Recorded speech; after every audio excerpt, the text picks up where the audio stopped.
안녕하세요. 위클리 비글TV입니다. 오늘 준비한 소식은 우리나라의 핵추진 잠수함이 반드시 필요한 이유입니다. 김용정 청와대 국가안보실 2차장은 얼마 전 방송에서 핵추진 잠수함 개발을 공식 인정하였습니다. 삼면의 바다인 우리나라에 반드시 필요한 무기체계라는 설명을 덧붙였습니다. 현재 우리나라는 3,000에서 4,000톤급 잠수함 9척을 건조하는 장보고3 사업을 진행하고 있습니다. 여타 잠수함과는 달리 장보고3 사업은 국내 순수 독자 개발로 추진되는 잠수함 건조 사업으로 그 의미가 매우 높습니다. 그런 와중에 핵추진 잠수함 건조가 사실화되면서 현재 장보고3 배치 1과 배치 2까지는 3,000톤급 디젤 잠수함으로 그 이후 3척은 모두 핵추진 잠수함으로 건조할 것이라는 이야기가 흘러나오고 있습니다. 이는 향후 구체적인 계획이 나오면 다시 한번 다루도록 하겠습니다. 어찌되었던 핵추진 잠수함 건조는 사실화된 것입니다. 핵추진 잠수함은 북한의 핵미사일 위협과 중국, 일본의 잠재적인 위협에 대응할 수 있는 대표적인 전략무기로 거론됩니다. 한미미사일 지침에 따라 800km에 묶여있는 탄도미사일 사거리 철폐와 함께 핵추진 잠수함 개발은 마지막 안보 족쇄로 불리고 있습니다. 하지만 현 추세라면 사업에 착수할 경우 2030년대 초반에 실전 배치가 이뤄질 수 있다는 관측도 나오고 있습니다. 이에 핵추진 잠수함의 필요성과 거기에 필요한 기술력, 그리고 풀어야 할 숙제에 대해 알아보도록 하겠습니다. 첫 번째로 핵추진 잠수함의 필요성입니다. 앞서 언급한 것처럼 우리나라는 삼면이 바다입니다. 현 주적인 북한과 동서해를 공유하고 있으며 동쪽으로는 일본, 서쪽으로는 중국과 마주보고 있습니다. 잠수함은 기본적으로 한번 잠수를 시작하여 작정하고 숨어 있으면 사실 찾기가 굉장히 어렵습니다. 아무리 발달된 소나 체계와 잠수함 추적 기술이 있다고 하여도 말입니다. 이러한 이유로 탄생한 미 해군의 LA급 핵잠수함을 보면 잠수함 추적을 위해 특화된 잠수함으로 적 잠수함이 출항을 시작함과 동시에 추적을 시작해서 끝까지 추적을 하는 헌터킬러 작전의 전문 잠수함도 탄생합니다. 이는 그만큼 잠수함의 추적이 어렵다는 반증으로 여겨집니다. 일반적인 디젤 엔진 잠수함도 이렇게 추적하기 힘든데 이런 잠수함의 능력을 극대화시킨 것이 바로 핵추진 잠수함이라 할 수 있습니다. 핵추진 잠수함은 은밀성과 공격력 및 수중작전 능력에서 재래식 잠수함이 도저히 따라올 수 없습니다. 재래식 잠수함은 하루에도 두세 차례 물 밖으로 나와 디젤 엔진을 돌려 축전지를 충전하고 연료도 주기적으로 공급받아야 합니다. 이러한 과정에서 적국의 위성이나 대잠 초계기 혹은 적의 잠수함 등에 발각될 가능성이 매우 높습니다.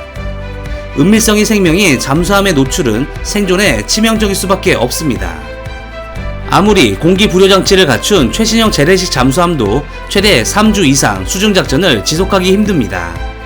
하지만 핵잠수함은 무리로 부상할 필요가 없습니다. 이론상 무한자망을 통해 무제한 수중작전이 가능한 것입니다. 그 이유는 핵추진 잠수함의 핵심인 소형 원자로 때문입니다. 한번 핵연료 주입으로 10년에서 20년 동안 연료 주입이 필요 없습니다. 특히 아스튜트급과 벵가드급 최신 핵잠수함은 30년까지 연료 주입이 필요가 없다고 합니다. 불가항력적인 보급품과 승무원들의 피로도 그리고 소해 및 정비를 위한 귀향 외에는 계속 작전을 한다는 이야기입니다. 핵추진 잠수함의 또 다른 장점은 원자로의 출력이 좋아 평균 속력이 재래식에 비해 월등히 좋습니다. 디젤 잠수함보다 최대 3배가량 빠릅니다. 이를 종합하면 우리 해군이 핵추진 잠수함을 보유했을 경우 SLBM을 실은 북한 잠수함을 장시간에 걸쳐 감시, 추적하는 헌터킬러 작전이 가능하며 또한 북한 및 동북아 주변의 도발 징후 포착 시 근처에서 장기간 대기하고 있던 한국의 핵추진 잠수함이 적의 국가 주요 시설과 지휘부 등 핵심 표적을 SLBM이나 SLCM으로 타격한 뒤 신속히 빠져나올 수 있는 것입니다. 우리 군이 2030년대 초반에 실전 배치하는 4,000톤급 잠수함 3척에는 탄도 순항미사일을 쏠 수 있는 수직 발사관 10개가 장착됩니다. 이는 장보고3 배치 1인 도산 안창호함보다 4발이 더 많은 숫자입니다. 4발이 더 많은 이유는 핵추진 잠수함으로 건조하기 위해 배수량을 늘린 덕분에 내부 공간이 늘어나 더 많은 캐니스터의 장착이 가능하기 때문입니다. 군 당국자는 3척을 핵추진 잠수함으로 건조해 사거리 800km급 혹은 미사일 지침 개정으로 사거리가 더 늘어난 SLBM과 1500km급 순항미사일을 다량 탑재하면 북한 핵 억지와 동북아 주변의 견제 효과를 톡톡히 발휘할 것이라고 말했습니다. 또한 같은 시기에 전력화되는 경항공모함과 KDDX 최신형 구축함과 함께 항모전단을 편성할 경우 동북아시아의 군사적 균형을 잡아줄 수 있는 역할을 기대할 수 있을 것으로 보입니다. 많은 전문가들은 한국형 핵추진 잠수함이 프랑스의 바라쿠다급이 롤모델로 보인다고 판단하고 있습니다. 한간에는 프랑스의 설계에 대한 자문을 의뢰한다는 이야기도 있지만 이는 시기상조라 지켜봐야 할 것입니다. 두 번째로 핵추진 잠수함 건조에 필요한 기술력입니다. 한국은 이미 핵추진 잠수함 개발에 필요한 제반 기술들을 모두 갖춘 상태라고 많은 전문가들은 보고 있습니다. 군 당국도 핵추진 잠수함 개발이 자신있기에 건조를 추진하는 것입니다. 핵추진 잠수함 핵심 기술은 아무래도 설계와 원자로 기술일 것입니다. 우선 잠수함 설계 기술을 보면 장보고3 사업으로 한국은 잠수함 독자 설계와 건조 기술을 보유한 12번째 국가가 되었습니다. 장보고3 사업의 첫 번째 함인 도산 안청호함은 거의 모든 테스트를 성공적으로 마치고 있으며 해군에 인도될 시기만 기다리고 있습니다. 물론 핵추진으로 새롭게 설계해야 하는 어려움이 따르지만 2030년대 초반을 목표로 하고 있고 약 10년 안으로는 설계와 건조까지 마칠 수 있을 것으로 판단됩니다. 원자로의 경우 아시다시피 이미 한국은 세계 최고의 원전 기술을 보유하고 있습니다. 잠수함에 들어갈 소형 원자로 설계는 단시간 내 가능하다고 보고 있습니다. 세 번째로 우리가 풀어야 할 숙제입니다.